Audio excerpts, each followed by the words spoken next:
அனைவருக்கும் தாங்கள் சொந்த வீட்டில் குடியேற வேண்டும் என்கிற கனவு எப்போதும் இருக்கும். இதனை நனவாக்க மத்திய மற்றும் மாநில அரசுகள் பல்வேறு திட்டங்களை அறிமுகப்படுத்தி வருகின்றன. இந்தியாவில் உள்ள ஒவ்வொரு ஏழை குடும்பத்திற்கும் ஒரு சொந்த வீடு என்ற இலக்கை நோக்கிய ஒரு மத்திய அரசு பிரதம மந்திரி ஆவாஸ் யோஜனா என்ற திட்டத்தை அறிமுகப்படுத்தியது. 2025 ஜூலை மாத நிலவரப்படி இந்த திட்டத்தின் கீழ் நாடு முழுவதும் 2.81 கோடிக்கும் அதிகமான வீடுகள் கட்டப்பட்டு லட்சக்கணக்கான மக்களின் வாழ்க்கையில் ஒரு மறுமலர்ச்சி ஏற்பட்டுள்ளது. பிரதம மந்திரி ஆவாஸ் யோஜனா திட்டத்தின் கீழ் பல வழிகளில் அரசு உதவி செஞ்சுக்கிட்டு வருது.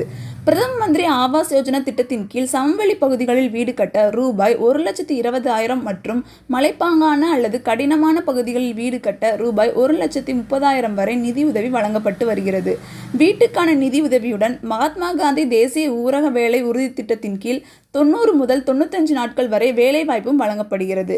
மேலும் கழிப்பறை கட்டுவதற்காக ரூபாய் 12,000 தனியாக வழங்கப்படுவதுடன் உஜ்வாலா திட்டத்தின் கீழ் இலவச எரிவாயு இணைப்பும் வழங்கப்படும். இந்த திட்டத்தில் தகுதி பெற குடும்பத்தின் ஆண்டு வருமானத்தை பொறுத்து பயனாளிகள் 4 வகைகளாக பிரிக்கப்படுகிறார்கள்.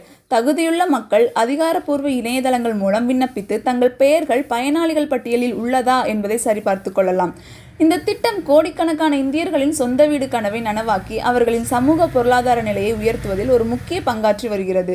அந்த 4 பிரிவுகள் என்னென்ன அப்படின்னா, EWS பொருளாதாரத்தில் நலிவடைந்த பிரிவு, LIG குறைந்த வருவாய் பிரிவு, MIG 1 நடுத்தர வருவாய் பிரிவு 1, MIG 2 நடுத்தர வருவாய் பிரிவு 2.